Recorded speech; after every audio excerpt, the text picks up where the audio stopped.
noite, queridos irmãos. Graças a Deus está esquentando um pouquinho mais o tempo, né? Estamos saindo daquela friorenta temperatura onde muitos ficam em reclusão em seus lares e frequentando a casa espírita para ter as bênçãos que estão aqui sendo derramadas pela espiritualidade superior. E o nosso tema de hoje ele é bem pertinente, porque quando falamos de suaves advertências, quais seriam as suaves advertências? Senão através da fala doce, sublime, delicada do nosso mestre amado Jesus. E ele disse: meu fardo é leve, meu jugo é suave. O que é o jugo? Por que o jugo do Cristo é suave? O jugo é o Evangelho.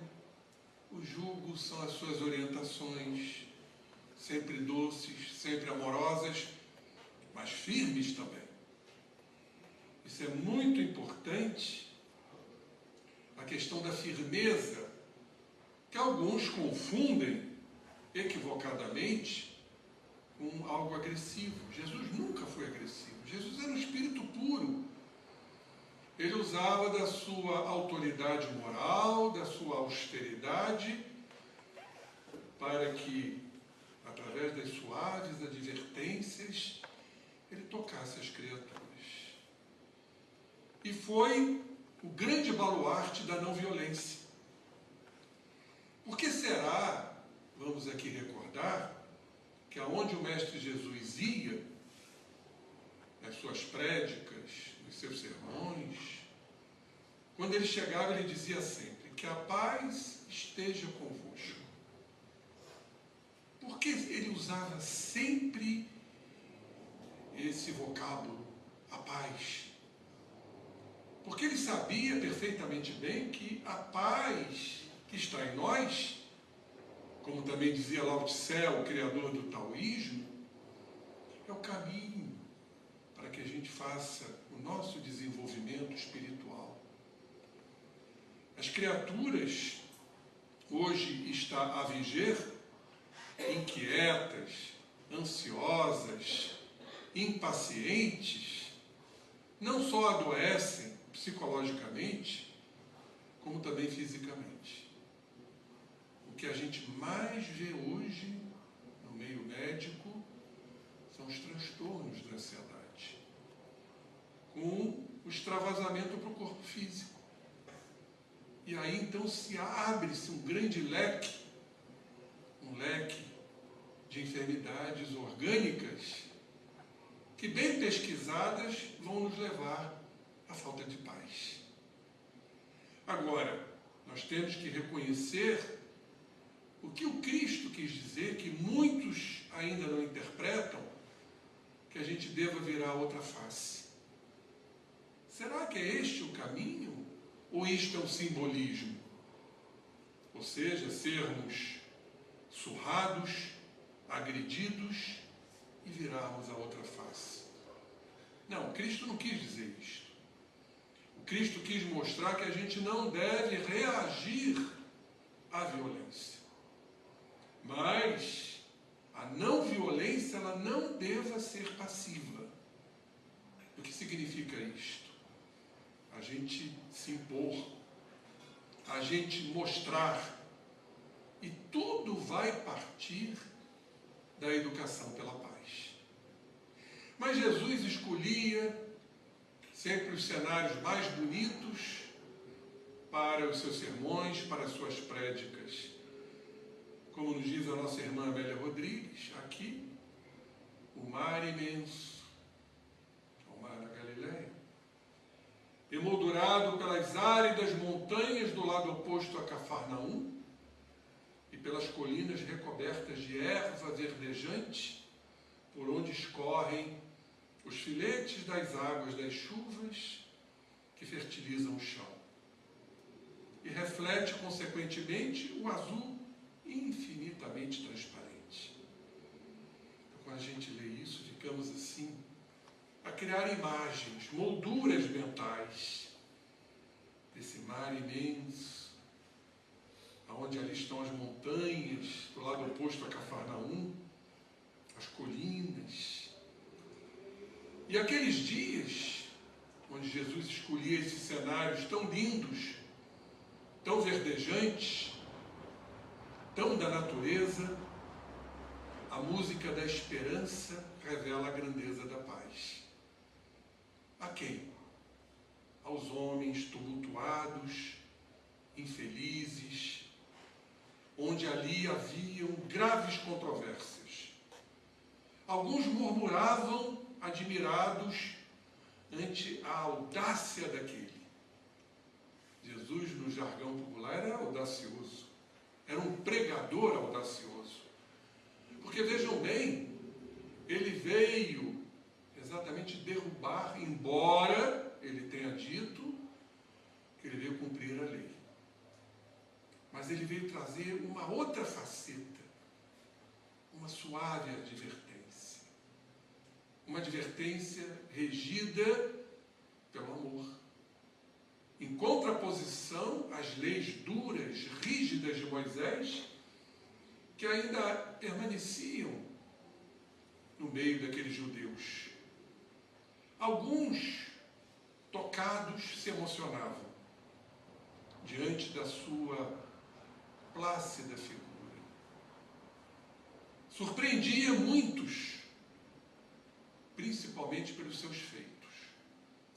Mas vamos aqui voltar um pouquinho atrás, quando a música da esperança revela a grandeza da paz.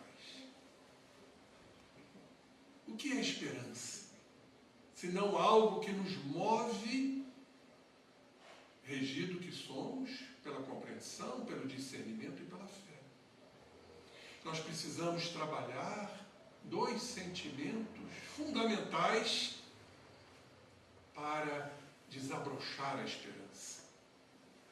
A paciência neste mundo tão conturbado e a resignação, que, como diz Lázaro lá no Evangelho segundo o Espiritismo, é o consentimento do coração. Reclamarmos menos, aceitarmos mais as coisas. E aí então vamos desenvolvendo algo que Jesus nos anuncia, a paz. Mas vamos entender um pouquinho mais sobre isto. Eu tive a oportunidade agora, em setembro, mês passado, de participar de um fórum espírita em Blumenau, Santa Catarina. E eu já conhecia uma pessoa especial, lá da Bahia, professor Clóvis Nunes, que tem um livro que eu indico, chama-se Educação pela Paz. Ele é simplesmente um professor, parapsicólogo, espírita, conferencista internacional. Ele é o maior especialista em TCI. O que é isso? Transcomunicação instrumental.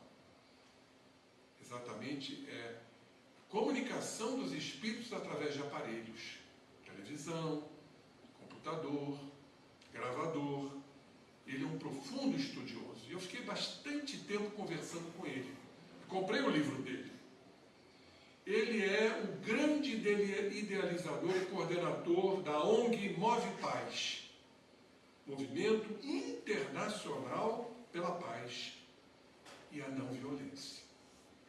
Autor do projeto Paz pela Paz, que contém 21 ações práticas em favor da paz. Então, nesse livro, ele traz uma análise muito interessante. Entender um pouquinho o que seja a paz. E diz ele, um movimento contra a violência desperta naturalmente resistência e reações, o que resulta num movimento em sentido contrário e, vejam bem, num recrudescimento da própria violência. Chamamos isso de contra-violência ou anti-violência. É um tipo de violência contra a violência, que vai se agravando, tem se defendido por conta disso da contra-violência. Diz ele no seu livro, magnífico livro.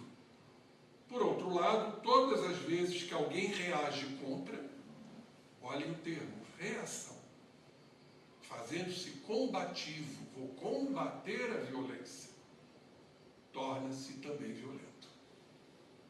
Isso é inerente às criaturas que somos nós ainda, reativos, violentos, agressivos. Então, em nome desse combate à violência, a criatura torna-se violenta. Por isso, muitas vezes assistimos, diz ele, na prática do combate à violência, a utilização da mesma violência. É o que estamos vendo aí. Muitos trabalhando guerras em favor da paz. São coisas que não se coadunam, paradoxas. Combater a violência com violência. Isso não é um trabalho para a paz. Então, assistimos a esse combate à violência utilizando a mesma violência, até de maior crueldade do que aquela que se quer combater. Vamos lembrar o que o querido, amável, doce apóstolo João, o evangelista, nos diz. Violência gera violência. Se as campanhas de combate, prestemos atenção, resolvessem a violência, o mundo estaria em paz. Por que o mundo não está em paz? Porque as criaturas não vivem em paz. E combatem a violência com outras violências. Então, o combate à violência é completamente sintomatológico. Vejam bem, atua apenas no campo dos efeitos. Não atinge a causa. Não atinge a essência, a raiz. Isto é, o combate somente alcança a violência depois que ela já se encontra instalada. Então, companheiros, a educação pela paz. Isso é importantíssimo. Daí o título do livro dele.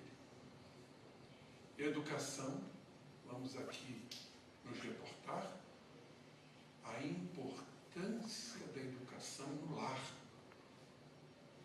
Educarmos nossos filhos para a paz.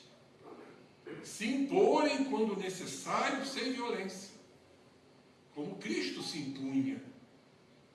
Quantas vezes Jesus falou, ó raça de víboras, ó raça de hipócritas. Quantas vezes Jesus se impunha, não com violência.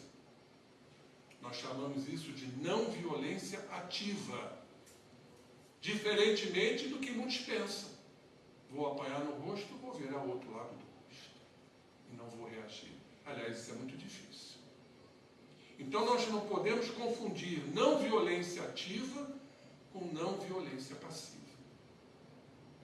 Muitas vezes, por conta de uma má interpretação, nós nos deixamos agredir.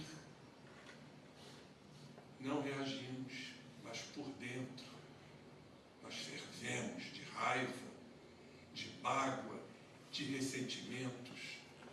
Então, a paz não está em nós. A paz é esse trabalho de entendimento que Jesus tanto nos trouxe. Então, a educação pela paz conclama as consciências dos pais, dos professores, de todos os estudantes da vida, para compreender o poder da não violência ativa. E é isso que os pais têm que fazer dentro de casa. Não compelirem seus filhos a reagirem. Eu me lembro muito bem, eu não sei hoje, né, como é que está o processo pedagógico educacional, mas eu já sou de uma turma mais antiga, mais ou menos. Né? Mas eu aprendia muito isso na minha educação. Não traga desaforo para casa. Isso Se eu chegasse chorando, eu apanhava mais. Olhem como eram processos pedagógicos deturpados. Eu tinha que reagir à violência. Então, o verdadeiro poder está na educação. As criaturas agredidas se imporem. Mostrar àquele que faliu de alguma forma que ele está errado. Agora, não reagirmos. Então, chamamos isso de não violência ativa. Sabem quem fez muito isso? O grande pacifista, o hindu Mahatma Gandhi. Mahatma Gandhi, ele se impunha. Tanto que foi ele que libertou a Índia do jugo inglês, seguindo exatamente as orientações de Jesus. Tanto que ele nos diz que tudo que estamos falando aqui está nas bem-aventuranças. Bem-aventurados os brandos, são os não violentos ativos, porque herdarão a terra. Trarão os ensinamentos obtidos no mundo espiritual para implementarem a paz, porque já estarão em paz. E na mesma bem-aventurança, Jesus disse: bem-aventurados os pacíficos, ou seja, os que vivem em paz, esses serão chamados filhos de Deus. Vejam que coisa extraordinária. E Gandhi tanto enaltecia as bem-aventuranças que ele disse: se um dia toda a literatura mundial fosse queimada, extinta, e só sobrassem as bem-aventuranças, nada estaria perdido. Aí fica a grande orientação espírita, a terceira revelação, Espírito de verdade, que presidiu e preside a doutrina espírita, para que estudemos e absorvemos as bem-aventuranças. Tudo está ali nas bem-aventuradas.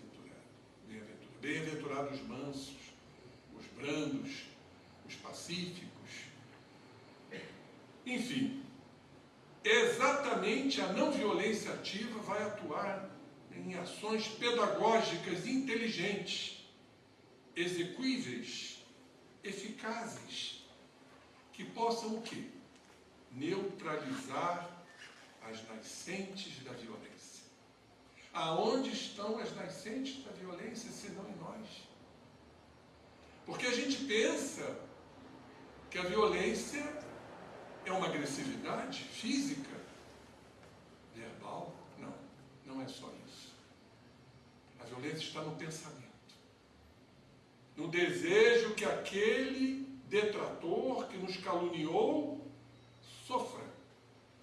Nós chamamos isso de vingança. A vingança é defluente da mágoa, do ressentimento, do se sentir ofendido, do se sentir rejeitado. Aí vem a vingança. Eu apresentei lá em Blumenau os fatores neurocientíficos do perdão.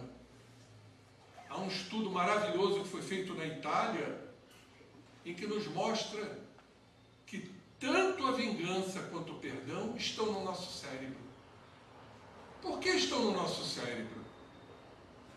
Porque isso tudo foi esculpido, registrado pelo perispírito, sob o comando do espírito que necessita passar pelas provas redentoras, reencarnatórias. É aqui que vamos nos melhorando. E diz mais o estudo neurocientífico, que tanto a vingança quanto o perdão acabam fazendo desabrochar sentimentos de prazer. Quando a gente se vinga, a gente sente prazer. Há uma ativação cerebral que chamamos circuito da recompensa. Só que esse sentimento vai ficar em nós. Porque, como disse João, violência gera violência. A violência não vai ser extirpada de nós pelo simples fato de nos vingarmos. Mas o perdão, sim. O perdão é lei de Deus.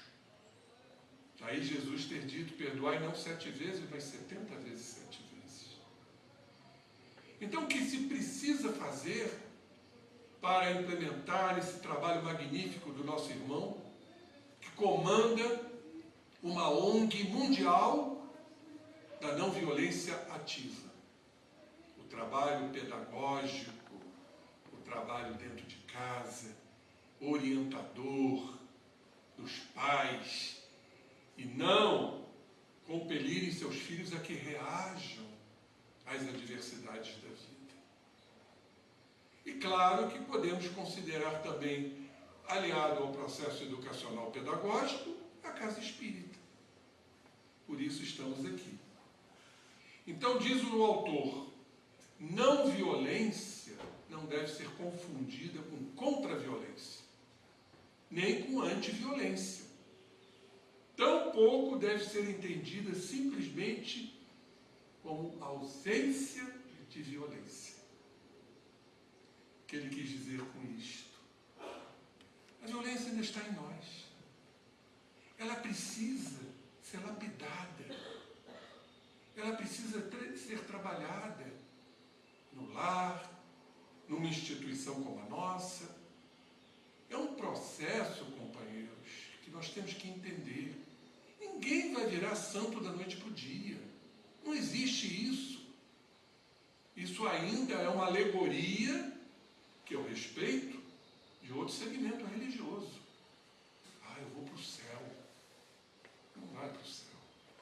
Nós temos tantas dívidas, por isso estamos aqui, e uma delas é essa brutalidade da violência, que não se expressa só numa agressão física, como falei, não se expressa através do verbo, mas de um pensamento. Pensamento de satisfação com o sofrimento daquele que nos ofendeu e nos magoou. Então é um trabalho lento, é um trabalho de conscientização. Nós precisamos urgentemente, e a nossa querida Joana de Ângeles nos fala, urgentemente nos descondicionarmos. Nós estamos condicionados no erro, nas falácias, na perversidade, nos sentimentos pouco dignos. Não vamos nos iludir, achando que somos santos. Agora, nós precisamos, com urgência, identificar isso. Isso é o grande passo. A nossa querida mentora, Joana de Ângeles, fala, é o autoencontro. E como é que nós vamos encontrar a violência e todos esses sentimentos indignos dentro de nós? Observação. Sincera, leal, humilde e honesta. Não nos envergonharmos. Eu sou espírita, não posso sentir raiva. Pode sim, e deve. Parece algo contraditório. Mas não sou eu que estou falando, é o querido apóstolo Paulo. Irai-vos, mas não pequeis. Não acrescentais o sol sobre a vossa ira. Então o que o Paulo, o apóstolo, Paulo de Tarso, está a nos dizer? Companheiros, sintam raiva. A raiva está dentro de ti. Ela não vai ser eliminada enquanto nós não identificarmos momentos de ira. Agora, ele nos adverte. Não devamos intensificar. Fazer desta raiva um ódio. A vontade de reagir. Isso é violência. Então temos que trabalhar a não violência diante das adversidades, das agressões alheias, mas dizendo para o companheiro, está lá no Evangelho de Mateus, se contra vós pecou o vosso irmão, ide sentir a falta em particular com ele. Meu irmão, você errou. Isso é o trabalho da não violência ativa. E não, como muitos entendem, virar o rosto. Cristo não quis dizer isto. Cristo quis dizer, sim, que a gente não deva reagir, mas deva admoestar, deva evangelizar. Não é assim que tudo funciona? Para que automaticamente a gente vá se desvencilhando dessas sombras que carregamos, de tantas e tantas existências malfadadas. Fica aqui a pergunta: quantos erros já cometemos? Quantas violências já praticamos? Vocês têm ideia? Nós estamos num planeta em transição. Como dizem os amigos espirituais, o planeta de regeneração está iniciando apenas. Vai levar milênios para a sua implantação. Nós seres humanos, em torno de 100 mil anos somente, que não é nada. Nós somos criaturas novas, embora antigas, nesse grande périplo reencarnatório.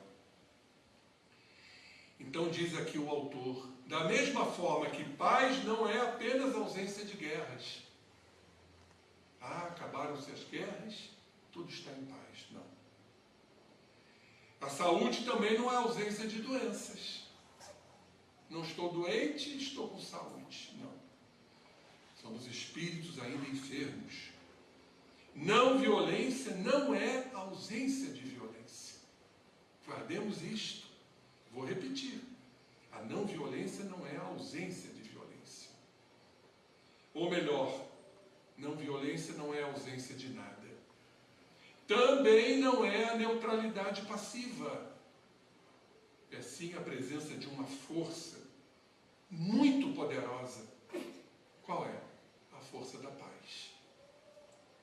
Por isso Jesus sempre anunciou a paz aonde ele ia. Porque a paz ela vai dar um grau de serenidade, de bem-estar, de alegria, de suavidade. Principalmente quando somos contrariados, quando somos advertidos e até agredidos. Não estamos habituados à experiência de convívio com a força da paz. O que conhecemos ainda, lamentavelmente, é a paz pela força. Portanto, diz aqui o nosso irmão, não violência significa, portanto, uma atitude diante da vida. Vou repetir. Não violência significa uma atitude diante da vida e não a permissividade e a passividade. Porque é orientação simbólica, né? Significa não violência uma filosofia de comportamento, uma ação de paz, que também se manifesta através da não obediência pacífica. Parece algo controverso. Ou seja, eu pacificamente, através da permissividade, a não obediência. Não é por aí. É a conquista da capacidade de vencer a batalha sem precisar travar a batalha. Sem luta. A luta é interna. É ganhar a luta sem ter que entrar na luta. Vamos aqui reproduzir mais uma vez o querido Mahatma Gandhi. Ele se apresenta para o mundo como a personificação da não violência.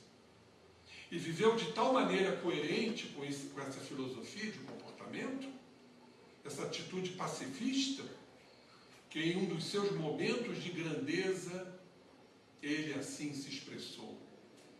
Não precisamos matar o inimigo. O que precisamos matar no inimigo é o desejo de matar. Veja que coisa linda. Isso é Cristo. Foi isso que Jesus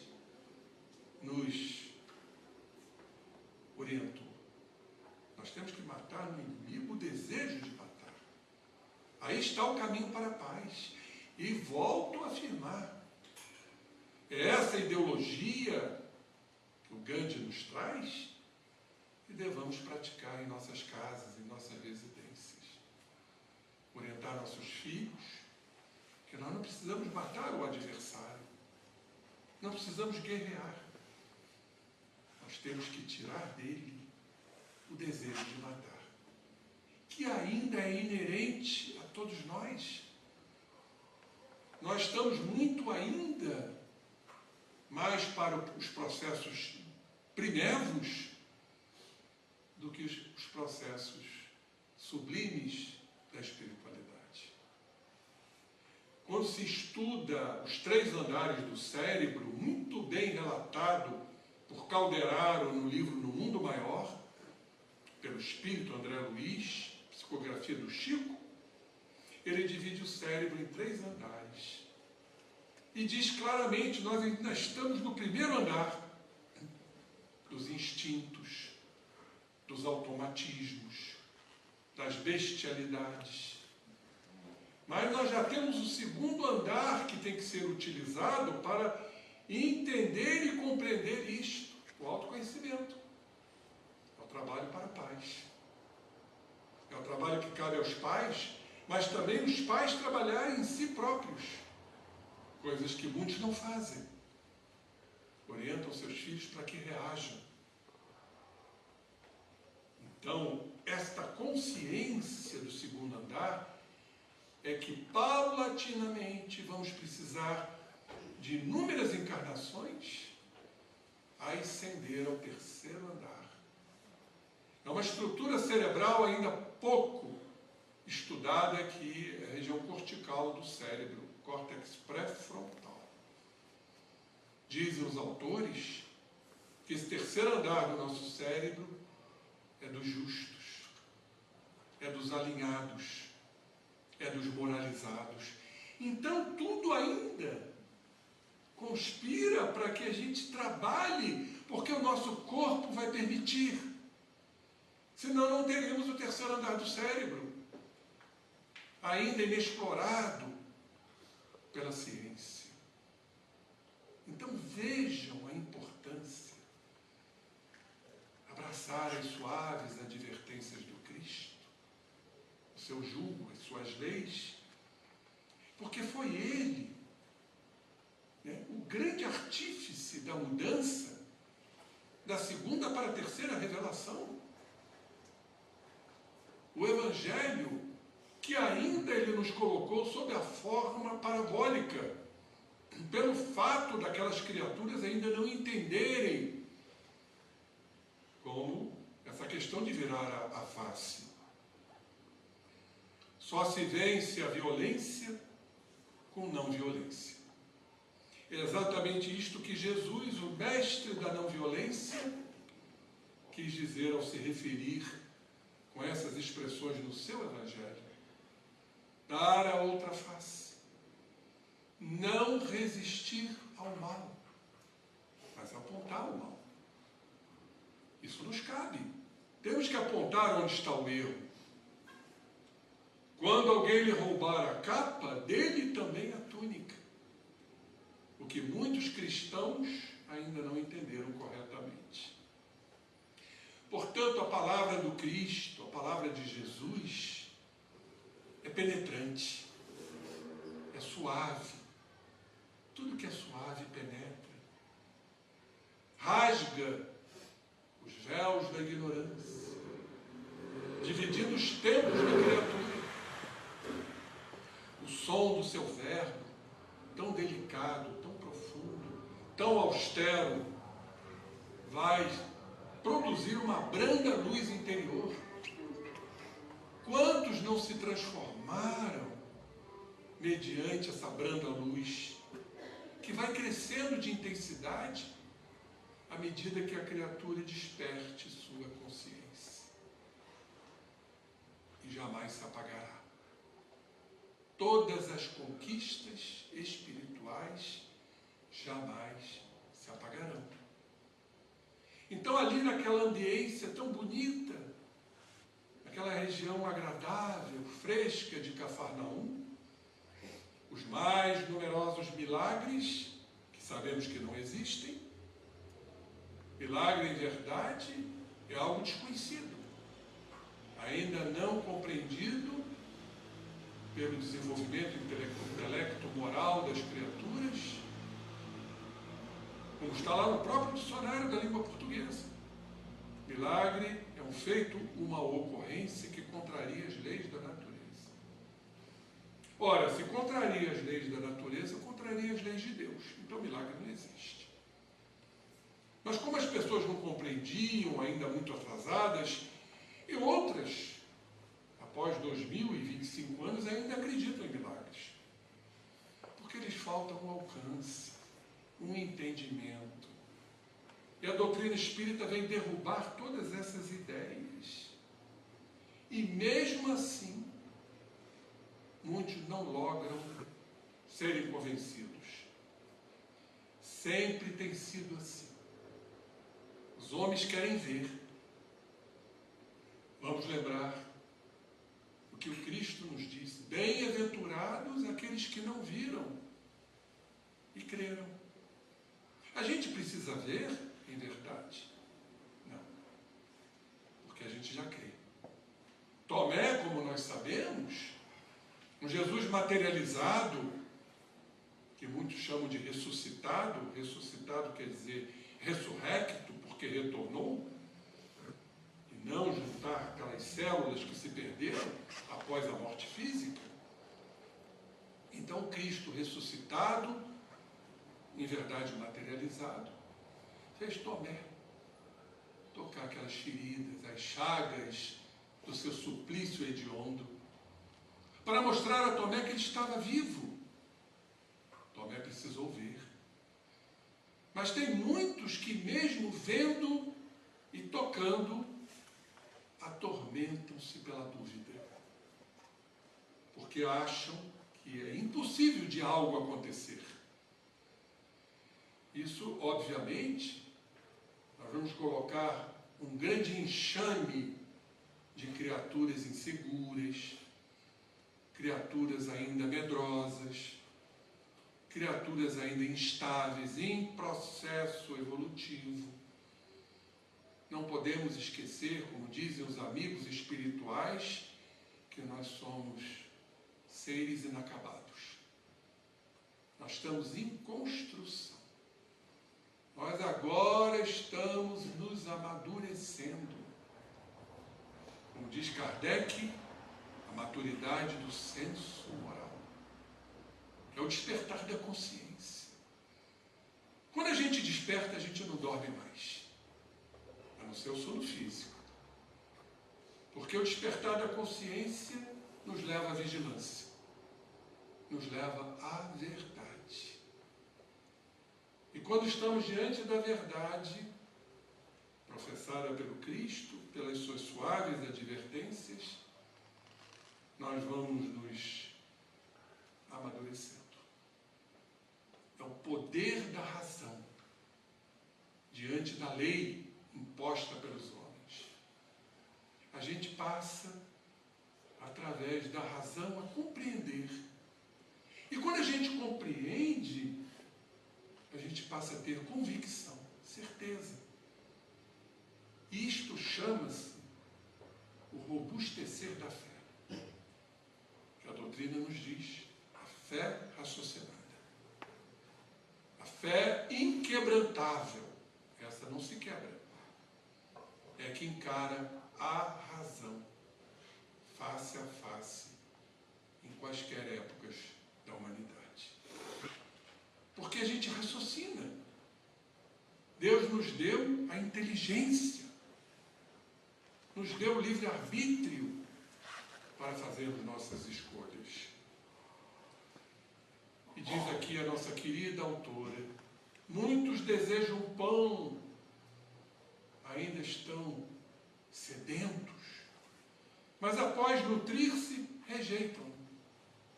Ainda não estão devidamente amadurecidos diante daquele alimento, porque o pão é o alimento espiritual. Ficam empanturrados. quer-se a luz e, após clarear-se momentaneamente, desconsideram-na, porque ficam enceguecidos. São criaturas que ainda, diante da luz, é como se estivéssemos num quarto escuro. Aí vamos ligar o interruptor. O que acontece? A gente tem aquele impacto da luz. Ficamos aqui a imaginar, não temos como considerar aqueles 3 apóstolos, Paulo, Tiago e João, na transfiguração do Cristo no Monte Tabor. Que luz era aquela, gente? Que luz que emanou de todo o seu corpo. Jesus estava encarnado, ao lado de Moisés e Elias, desencarnados, a ponto de enceguecer os apóstolos, que ficaram atônitos e cegos de tanta luz. Mas o que é mais animador e alentador, que nós temos essa luz. Se Deus está em nós, a luz está em nós. O que precisamos é alimentá-la, colocar o combustível do amor, para que essa luz se promane para nós e para aqueles que nos circundam. Então ficam enceguecidos ainda ante tanta luz, esses ainda inseguros, temerosos.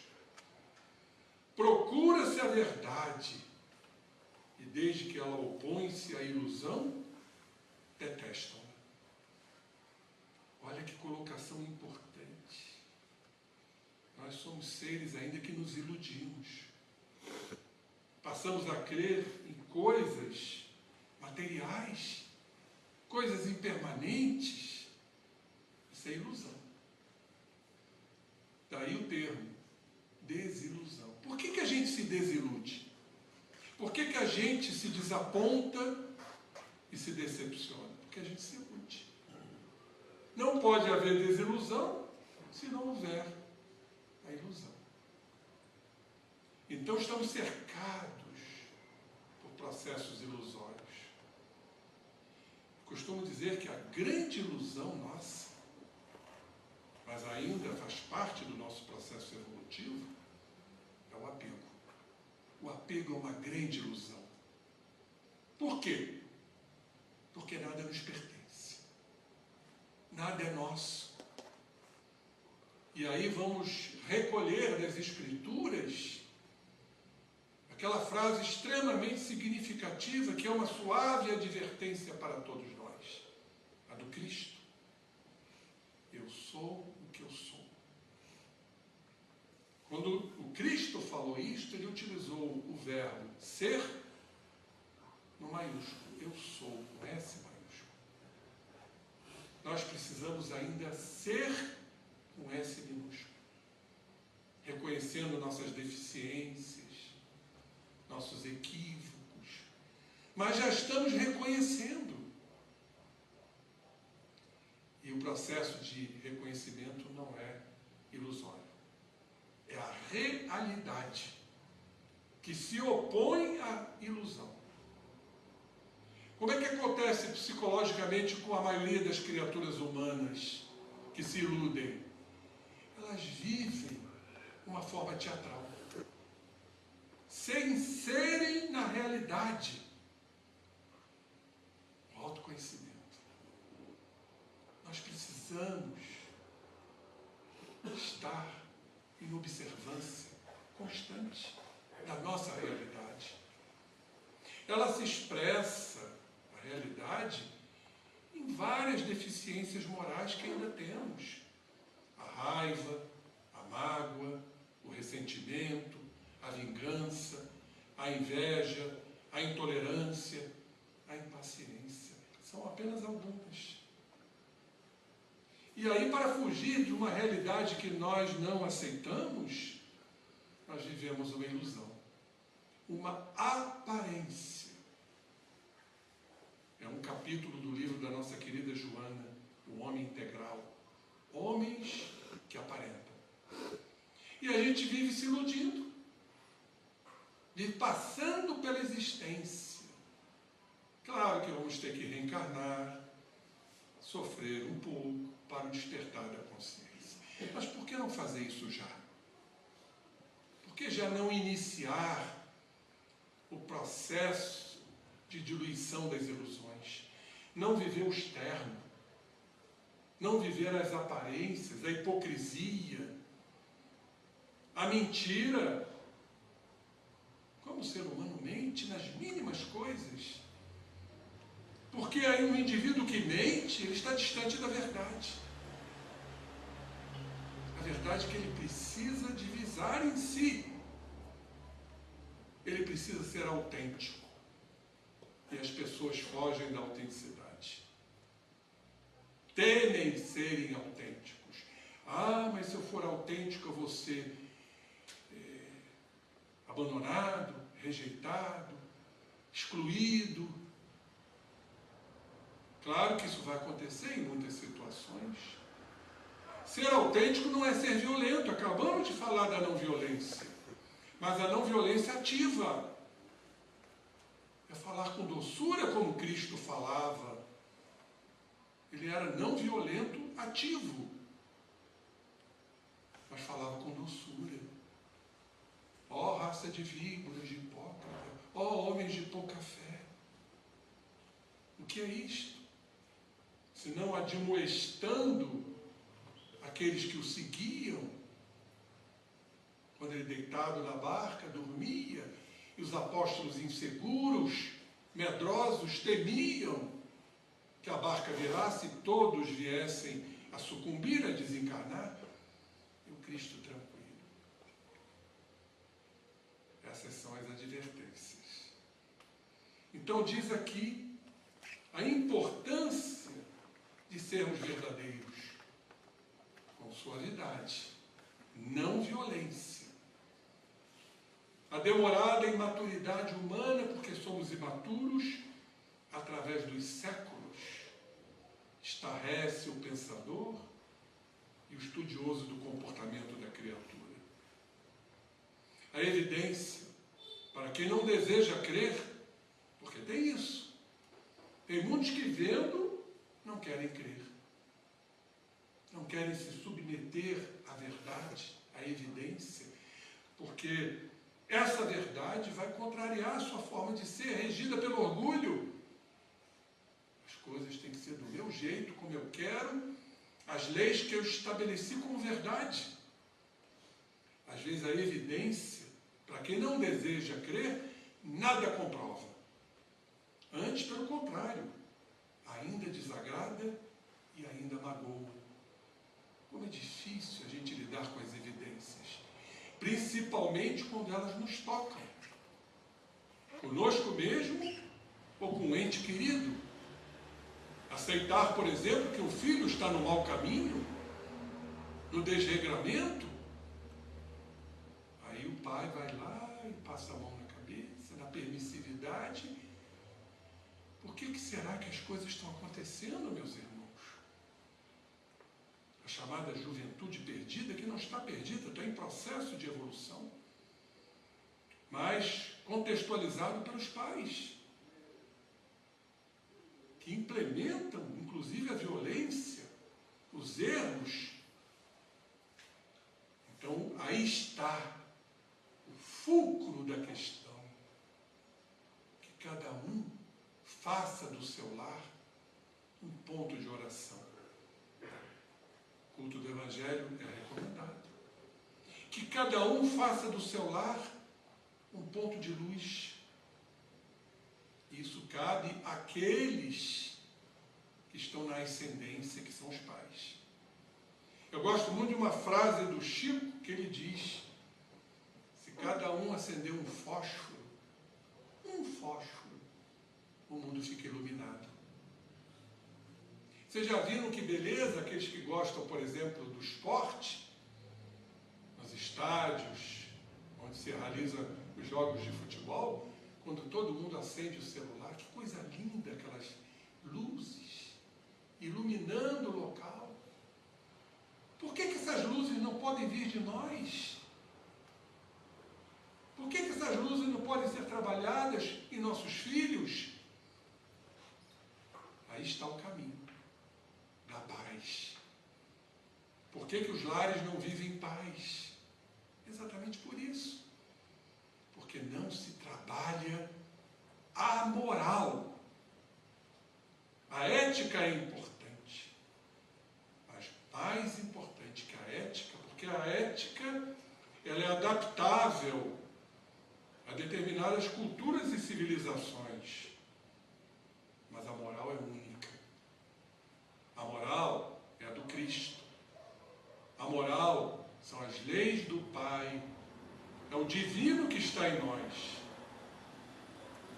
Então essas criaturas ainda instáveis, armando o observador de irritação e agressividade, por se ver vencido, mas não convencido. São os piores, são os cegos que não querem ver. Então, desprezado pelo despeito dos seus, em Nazaré, jamais Jesus tornará aquela cidade. Foi a última visita àquela cidade, que lhe é grata, mas amarga o coração.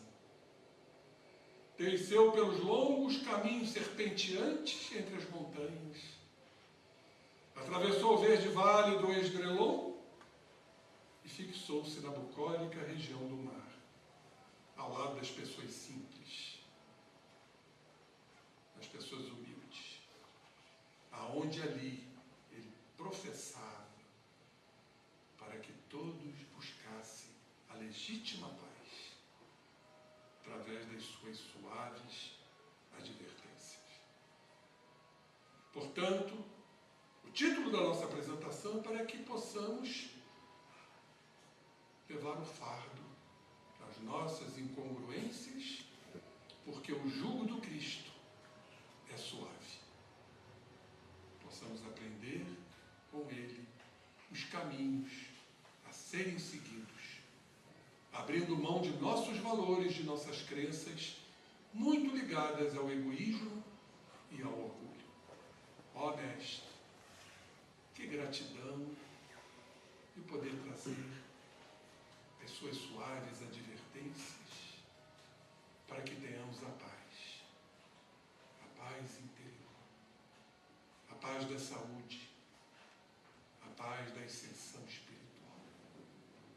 Graças a